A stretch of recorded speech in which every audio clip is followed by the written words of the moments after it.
ഗംഗാവലി പുഴയിൽ നടന്ന തിരച്ചിലിൽ അർജുന്റെ ലോറി കണ്ടെത്തി. CP2 കേന്ദ്രീകരിച്ച് നടത്തിയ തിരച്ചിലിലാണ് ലോറി കണ്ടെത്തിയത്. ഒരു മാസത്തിലേറെയായി പല ഘട്ടങ്ങളിലായി നടത്തിയ തിരച്ചിലിനൊടുവിലാണ് ലോറി കണ്ടെത്തിയത്. അർജുനും ലോറിയിലുണ്ടെന്ന് മനാഫ് പറഞ്ഞു.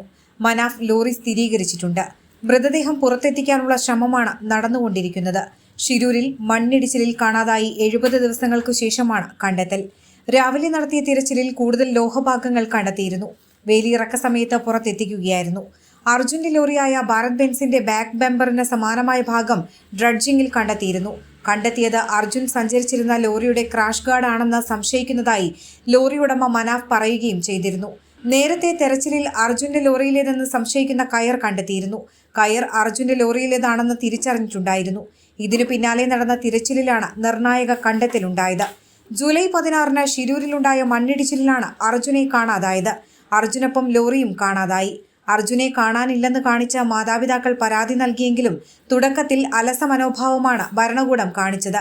സംഭവം വിവാദമാവുകയും കേരളത്തിന്റെ ഇടപെടലുണ്ടായതിനും പിന്നാലെ തിരച്ചിൽ നടത്താൻ ഭരണകൂടം തയ്യാറായി.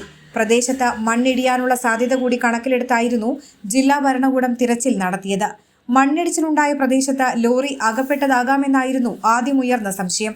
ഇതിന്റെ അടിസ്ഥാനത്തിൽ മണ്ണിടിച്ചിലുണ്ടായ പ്രദേശത്തെ മണ്ണ് നീക്കം ചെയ്ത് പരിശോധന നടത്തി. എന്നാൽ ലോറി കണ്ടെത്താനായിരുന്നില്ല. തുടർന്നാണ് സോളാർ പരിശോധനയിൽ ഗംഗാവലി പുഴയിൽ ലോഹ സാന്നിധ്യം കണ്ടെത്തിയത്. എന്നാൽ മോശം കാലാവസ്ഥയും പുഴയിലെ ശക്തമായ അടിയൊഴുക്കും രക്ഷാപ്രവർത്തനത്തിന് വെല്ലുവിളിയാവുകയായിരുന്നു.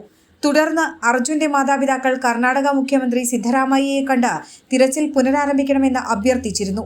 ഇതിന്റെ അടിസ്ഥാനത്തിൽ കൂടിയാണ് സാങ്കേതിക പ്രശ്നങ്ങൾ പരിഹരിച്ച് തിരച്ചിൽ പുനരാരംഭിക്കാൻ സർക്കാർ തീരുമാനിച്ചത്. ഓഗസ്റ്റ് 16-ന് നിർത്തിവെച്ച രക്ഷാപ്രവർത്തനമാണ് ഗോവയിൽ നിന്ന് ഡ്രഡ്ജർ എത്തിച്ചതോടെ പുനരാരംഭിച്ചത്.